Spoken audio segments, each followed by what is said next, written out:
So if anybody turned the game off at halftime, we thought this was a better idea. We thought that after they walked into that tunnel at halftime, it was just simply not worth waiting the next 30 minutes of game time and then, however long in real time to get to the end of the show to give our reaction to whatever it is that is going on right now. So let's run through all the standard stuff. Welcome in. I'm Jess Taylor. I'm here as always with Shane Half, and Rachel is behind the glass with us as well. BGN instant reaction show, but we decided we were going to call the audible and go a little bit rogue this week to bring you in now instead of post game, because I don't think what percentage? 70% of people are going to make it until the end? No, not even that many. 70 might be a conservative number. So welcome in to vent with us and figure out where we are, because what was your, obviously the best case scenario for today was Eagles go out, win, Dallas loses to the Commanders, somehow they manage to get the 2 seed, win the division, etc. What was what were you walking into this game thinking, okay, this is the scenario that I am imagining walking out with, and how different is it based on where you are currently? Well, I picked the Giants to win this game earlier in the week, so I didn't think it would be this bad, but I kind of felt like the team was in full meltdown. So, there is choosing not to play your starters because you think Dallas is probably not going to lose.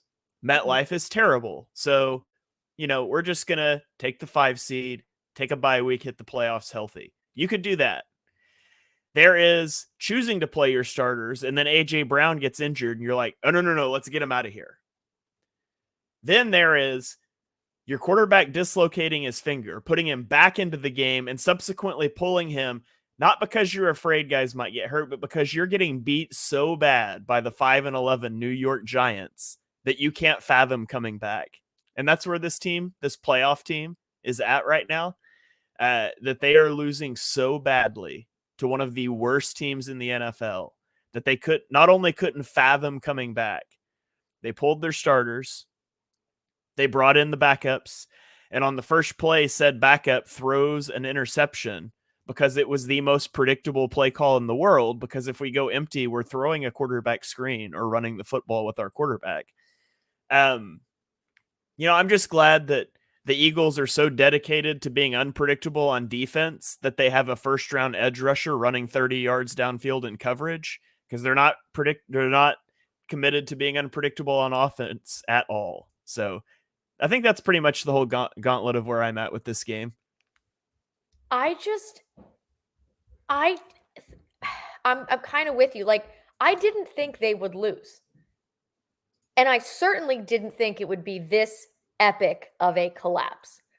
When was the last time anything in the history of the world collapsed this badly? This is next level. I went into this week thinking they could lose this game, go into the playoffs, be a first, a one and done team in the playoffs. And I don't think Nick Sirianni loses his job.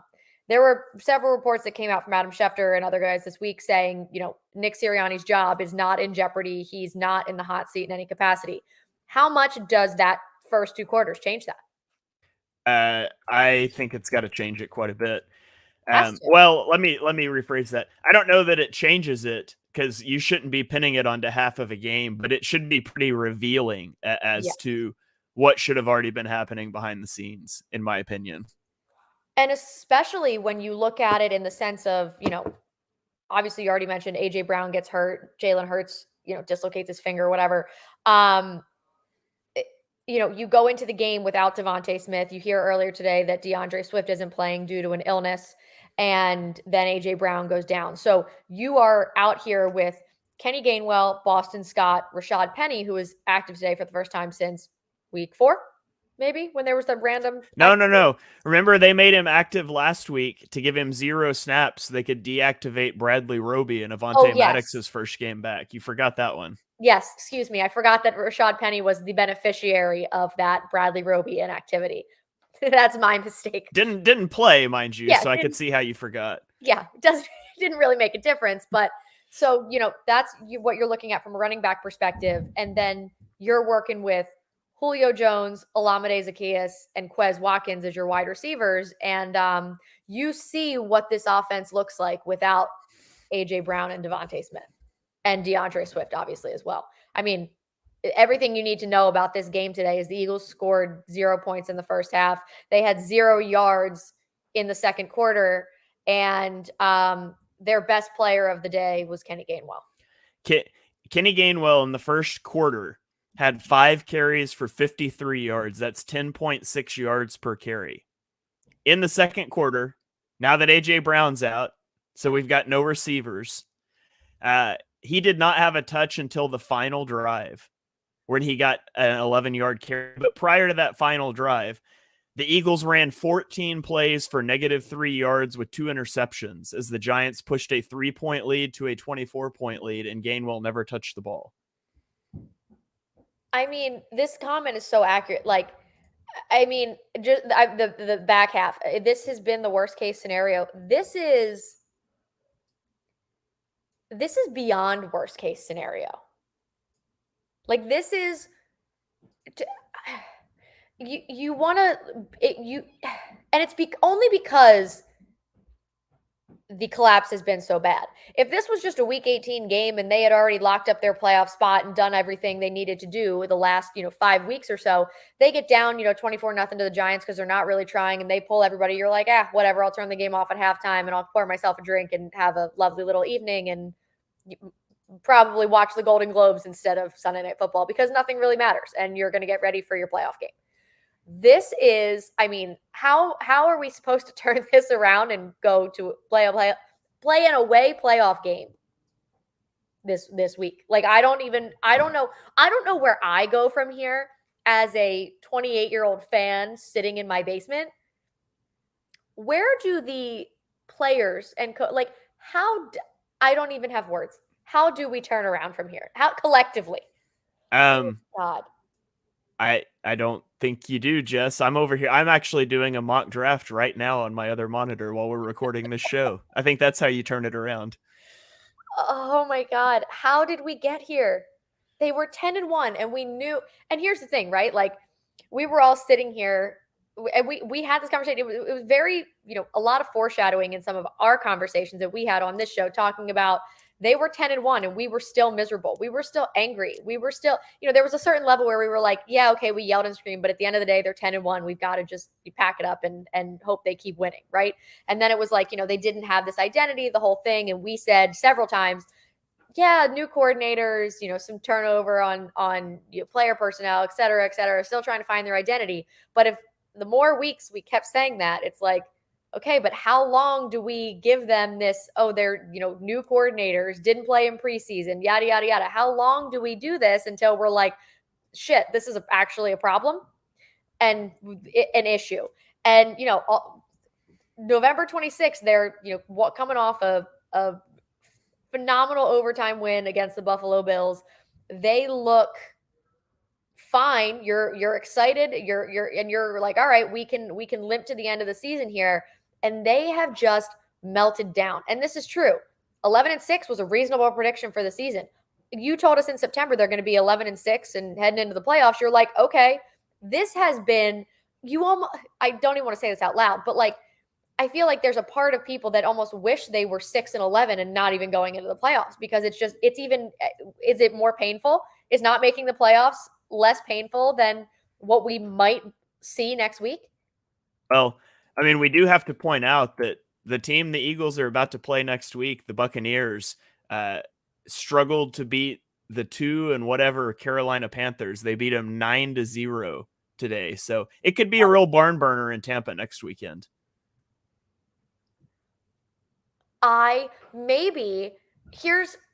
know what? This is the silver lining. they're going to get the worst time slot now, right? Saturday game?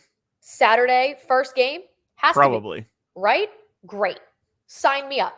No issues whatsoever. Sign me up for the early game on Saturday. Get it out of the way. Let me be done. Sold. That is the silver lining because of how bad the NFC South is. And the Tampa Bay Buccaneers locked up the NFC South with a 9-0 victory over the freaking Carolina Panthers. And we see the Eagles, whatever they are. My buddy Chris, we went to college together and learned that like years later after he started watching our shows and stuff. And I love that he just jumps on because he knows that I am just going to ramble. Anyway, that could be the silver lining.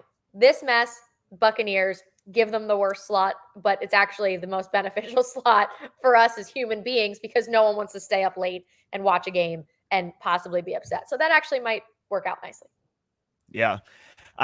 You know what? This isn't a preview show, but you know what team blitzes? So the Giants blitz at the second highest rate in the NFL. You know what team is third? Tampa Bay Buccaneers. The Tampa Bay Buccaneers. Todd Bowles loves to blitz him a quarterback. Well, yeah, he does. And you know, I think I'm not the smartest guy, but I've been picking up on something as I've watched film. I think the Eagles might struggle to beat the blitz. So I wouldn't be surprised if the Buccaneers have some blitzes for the Eagles next week. Now, hopefully the Eagles have realized this about themselves today, and maybe they can put something in to help with that. But because it was totally unforeseen that Wink Martindale was going to blitz. But Todd Bowles, everybody knows he likes to blitz. Surely the Eagles will have something ready. Well, you think that, and we thought surely the Eagles can't completely collapse and melt down today, but here we are. I don't even know what the score is anymore. I didn't even turn the game. Like, I have a TV right here. I didn't even turn it on. Jess, on the Eagles' opening drive of the second half, they got down into field goal range and had a 4th and 8 from the 39-yard line, and then took a delay of game and punted rather than kicking a field goal. So that's where we're at.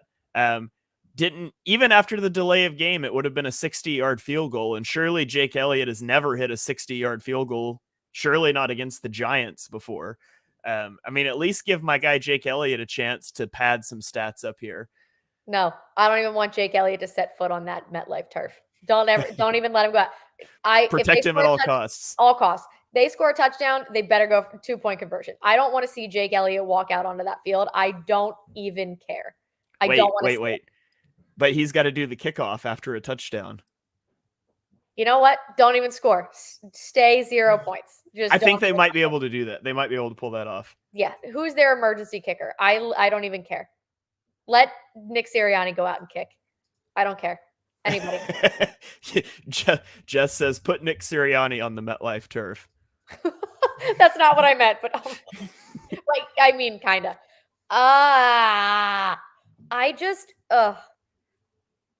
It's so yeah, that's right. Eagles Guru says Britton Covey is the emergency kicker. Get the backup emergency kicker. Yeah, backup emergency Don't put Britton Covey on the turf. Nope, not doing backup. it. Put Quez Watkins can be the emergency kicker. Can Rashad Penny kick? I don't know. He can't run or block. Maybe he definitely can kick. Can't block. I will say, if there is one thing that I know for a fact that Kenny Gainwell can do, and he can be relied upon, it is to pick up a blitz as best he can and put his body on the line for Jalen Hurts. Put Matt Patricia on the MetLife turf.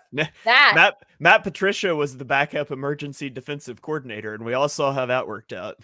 Yeah, we could put him on the MetLife turf and send Sean Desai down there with him. I am so unwell. And oh my God, I just didn't think it was going to be this bad. No. Yeah.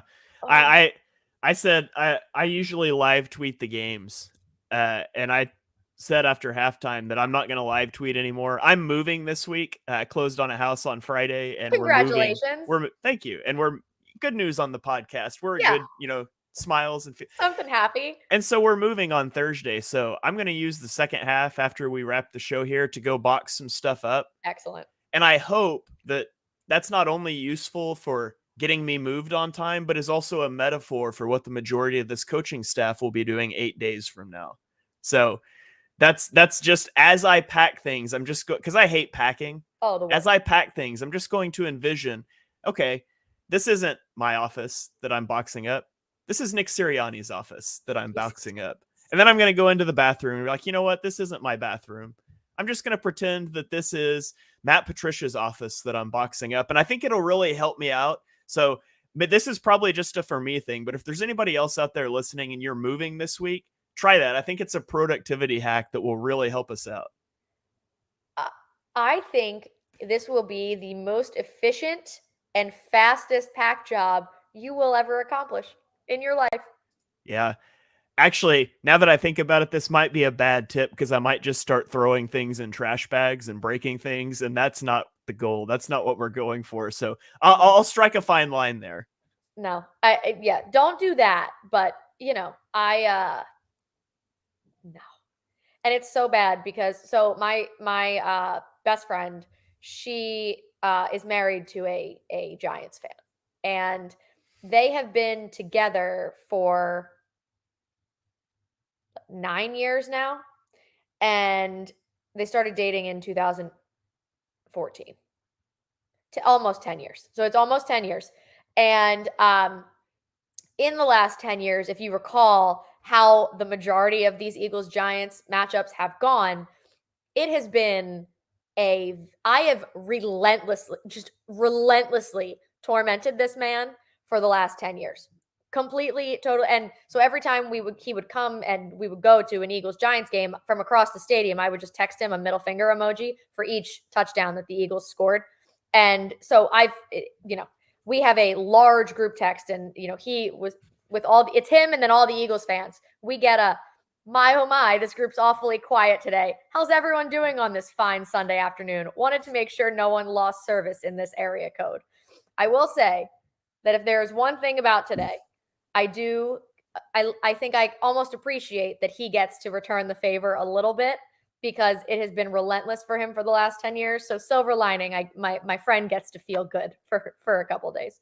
There you go. Also, did you see the image of there was some sort of dog activity pregame on the MetLife turf, and there was just, dog crap all over the MetLife turf as well, just in addition to how terrible of a turf it was. I did not see that. Just adding to the insult to injury over here. If you do want your friend to feel good, don't point out to them that this is going to cost them valuable draft positioning. But you don't have to tell them that. Just let them have their moment. Yeah, we'll let him have his moment, and then next year when Danny Dimes comes back because they're paying him $40 million, it'll just go right back to normal. Okay, what even happened? I guess Cam Jurgens got poked in the eye or something?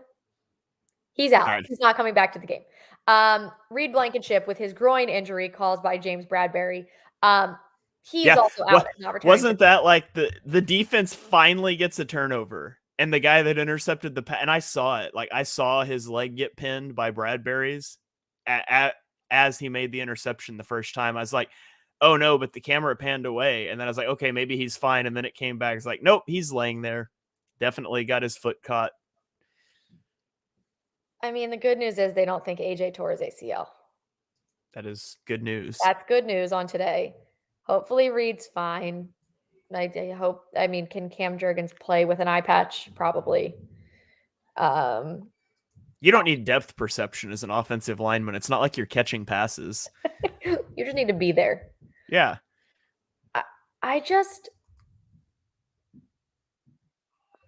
What do we even say from here? Here's a good tweet. At least we got a meme out of this game. And that's true. Jalen Hurts with his middle finger in the air. That pretty much sums up where I am at the moment. I don't know about you. I have no words. Yeah. I thought after last week I had no words. I really have no words right now. Yeah. We've said it all. It's what we've been saying. It's what we've been saying for the last month and a half, except there was the caveat of there's still time. Maybe they can straighten it out. They are out of time, and it's as big of a mess as it's ever been. And they're going to go on the road in a playoff game against a guy that knows how to scheme up defense last week. And the Buccaneers are not a good football team, but the Eagles aren't a good football team either. And so it's probably going to be a dogfight. And I don't know. We'll see what happens. Just the world's ugliest dogfight that no one watching it wants to be a part of. Like, even remotely. Yeah. I like, and I remember the meme that we talked about early in the season where it's like the Eagle and it's like the phase of watching an Eagles game. And the first one is like, nice, my favorite team's playing. And then the whole middle is, I'm going to kill myself. And the very end is, nice, we won. Everyone has just cropped the image. So it's just, I'm going to kill myself with the Eagles logo. And I think that also pretty much sums up where we all are right now, too. Yeah. Should we see what Twitter's saying? Oh, yes. Let's. Should we call Rachel and see? I just retweeted the tweet. I haven't even gone to look at it yet. I'm so scared to know what's going on under this tweet. Yeah. How bad is it? Oh, it's bad. Yeah. That's no surprise whatsoever. The first one that popped out for me, everybody's saying they turned the game off at this point. So at least we knew that. Shout out to you guys for being like, yeah, let's go early because nobody's watching this utter disaster anymore. The three of us will be chatting at 7:30. Yeah. With no bread. It would just be us. Yeah. Everybody has definitely checked out. Somebody said Cancun seems nice. Pretty damn defeated. Annoyed, disgusted, frustrated. Tanking too late. Fire everyone, please. I'm not watching. Fire them all. Butts for coaches. Nightmare never ends. I love the staying power of butts for insert thing here.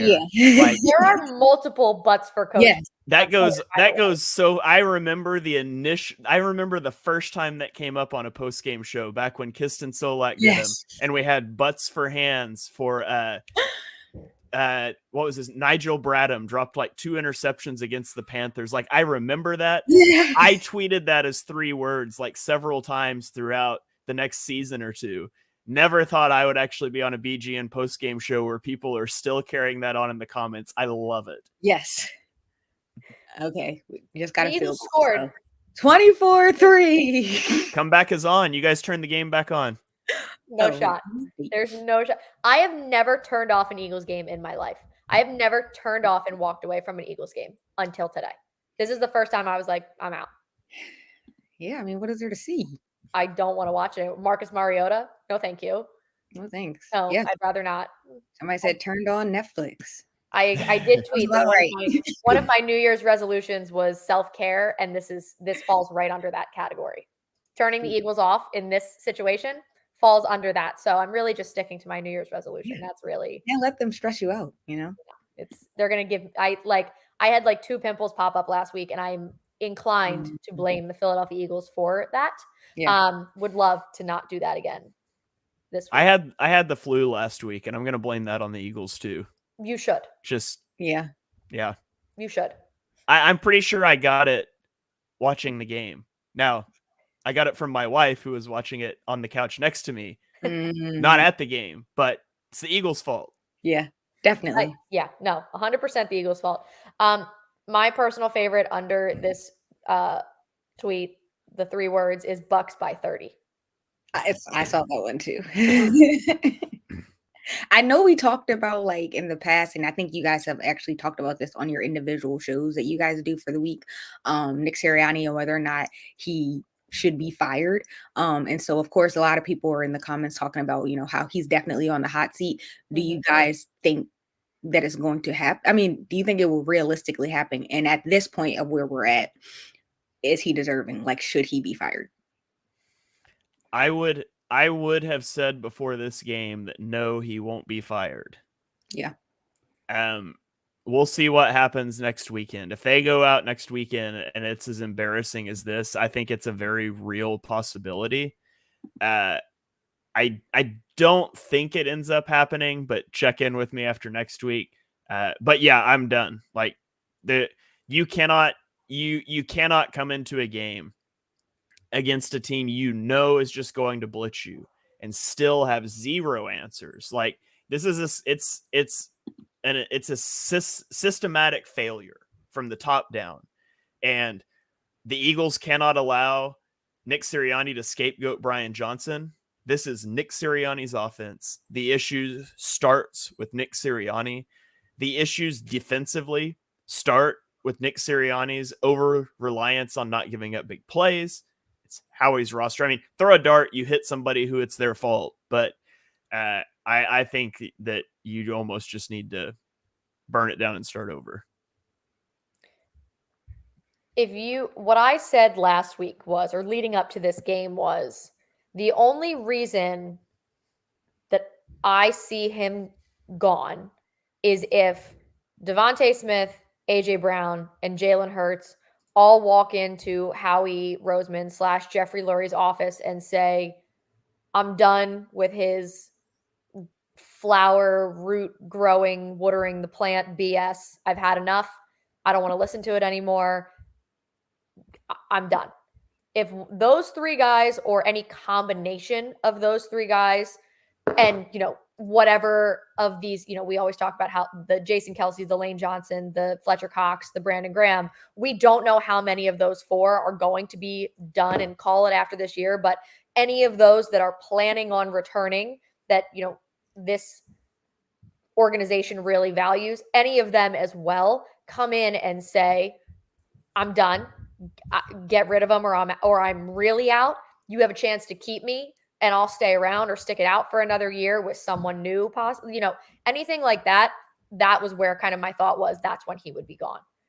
But I mean, you see that, I think, obviously the world really kind of appreciated what AJ Brown said about Nick sort of falling on the sword for the players a lot, and that they really appreciate that. But I think you also are seeing why they're doing those. They're, changing the plays in the last minute and deciding to go rogue when they are, because they don't trust it at all. So you hear the report come out that AJ Brown called a players only meeting with the messaging of, we need to trust in our coaches. And you see, when you don't have the talent of guys like Devontae Smith and AJ Brown out there to bail you out of these certain situations, you see what's going on. So I think it's, with you, Shane, I think if they go out and they completely embarrass themselves next week, like they're doing currently, I think it's way more of a real possibility than I did a week ago. Yeah, I also would want to know what some of those players think, because like I don't trust anything that coaches say to the media, I also don't trust what players say to the media. Like, I initially feel better after, hearing what AJ Brown says in his deal, but who knows? I mean, who knows what's actually true? And I don't really want him playing that out in the media. Go sit down with Howie and Jeffrey and talk about it and figure it out. But it's got to change. And if that means that you fire everybody, do it, because nobody outside of Jeff Stoutland should be safe. And if you truly think that Nick Sirianni can turn this around next year, then have him sit down and explain what a hot route is. And if he can do that too, then we sign off on it and we move forward. But I just think, like, you just can't watch this and think that there's players not executing, which certainly happens a lot right on this team. There's also players not even remotely being put in a position to succeed. And that's every snap of every game. Like, there's nothing that is easy for this team. Nothing that is made easier by any coaching decision on this team. The only coaching decision anybody's made in the last 2 months that made anything easier for this team was lining up to do a tush push. That's it. Like, there is nothing else innovative. There is nothing else that's designed to make things easy. It's just go run this vanilla scheme that everybody knows what's coming and just execute right, and it'll work. Trust me. And they don't trust him. That's the problem. And it wouldn't work if they did. You right? I wouldn't. Yeah, No way. why would you? Yeah. I mean, Someone trusts them though because they've opened as 1.5-point favorites for their matchup with the Buccaneers. So there's that. Well, the Buccaneers did struggle with the 2-win Panthers today, so I mean, at this point, I would just be if I'm Vegas, I'm just like, you know what? We're not even going to put anything out for this game. May the odds be ever in your favor, not ours. Like, we are definitely headed for an Eagles 7-6 win over the Buccaneers, so we've got to pretend to be excited about going to San Francisco in the divisional round. That's where we're headed. That is nauseating. That just makes me want to jump off a tall building. I have no words. I have nothing left. Like, what how am I supposed to function tomorrow like a normal human knowing that this just happened? With a good night's sleep, because at least this wasn't an 8:20 game. Yeah, very good. When this came out at 4:25, I was like, let's go. And look, it's only 6:43. It's not even 7 o'clock yet. I get to help with bath time and everything for this 4 o'clock game. Love it. This is a good decision. If the defense held the Bucs to 6, I'd be ecstatic. They can't hold anyone to anything. I mean, okay, so realistically, we'll wrap it with this. Realistically, what do you think we're going to see from the Eagles? A, this week, just sort of what comes out of this game, and B, genuinely, what do you think we're going to see from this playoff game on Saturday? Which, assuming it's Saturday. I mean, Yeah. hopefully these injuries are not serious. Like, that's like the priority right now. Yeah, that's step one. Because the amount of players that we're dropping today is ridiculous. So I think that's like the priority throughout the week so far is going to be making sure everybody's like good to go and healthy come next week against the Bucs. And just a note with that as things are going. So Jason Kelce has grabbed his helmet and may have to go back in with Landon Dickerson, who went in for Cam Jurgens, who went in for Kelce. Okay, so I think so Cam Jurgens is hurt. I think Landon Dickerson just got hurt. So Jason Kelce might actually have to go back in. Oh. Which is not great. Just put Quez Watkins at center. There you go. You know what's Ezekiel Elliott doing? Can he come play center for a few minutes? Bring him in. That works for me. I am always so positive and so like I'm good to count on to be positive in these situations, and I don't think I have it in me right now. Like I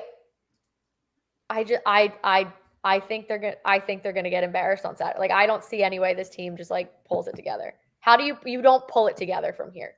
In addition to everyone being hurt now. No, I just continue to be like, how did we get here? You know? Like, how did we get here? The last 5 weeks. 5 weeks? Yeah. Last like 4 or 5 weeks. It's just been a nightmare. I don't know. What is it? They lost 5 of 6? Well, this will be 5 of 6. If they lose this will be 5 of 6. Yeah. So, yeah. Oh gosh. Yep. And then this is goodbye. We're done. We're cutting off right here. This is it. Yep. Giants fan here, just checking in. What's up? We are miserable. Exactly. Enjoy Daniel Jones next season. Yeah. Congratulations on 6-11, not going to the playoffs. Daniel Jones' $40 million contract, and you just screwed your draft position. Go Birds. That's all I got. Shane, what do you realistically think for Saturday? I don't know. I think at this point after this game, it's pretty hard to pick the Eagles going on the road to Tampa. I think the Tampa defense is going to run circles around the Eagles offense. And you would like to say that the Tampa offense has been struggling, and so it could be a defensive game, but the Eagles defense, trash. I said last week, I don't think there's a team with a backup quarterback that I feel like they could stop. So, if I had to pick the game right now, I would pick the Buccaneers to win. I may come off of that by the time we get there. I may tuck myself into it one more time. But yeah, I right now, if I had to pick, I would take the Buccaneers, and definitely take the Buccaneers in the 1.5. Well, I like the decision that we made today. I'm so glad we didn't have to sit and watch the third quarter or the fourth quarter because I got the notification from the Eagles app that says 1 quarter left to go. Jake Elliott gets the Eagles on the board. Stop it. Oh my gosh. Stop it. Get That out of my is- face. I'm so happy to be talking to you two as opposed to watching the game. And Yeah. all of our plenty of friends that came in and joined us for this random third quarter reaction because it was so necessary. The Eagles are getting their asses kicked for the, 5th week in a row.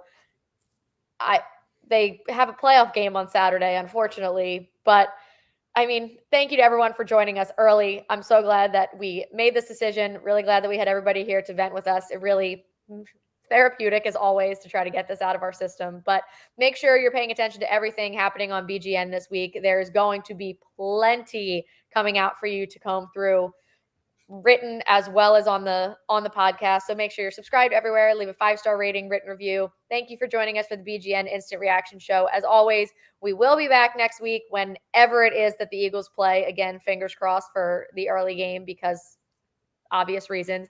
But for myself, Shane, and Rachel, thank you so much for jumping on with us. We will see you next week. Go Birds. Go Birds. It's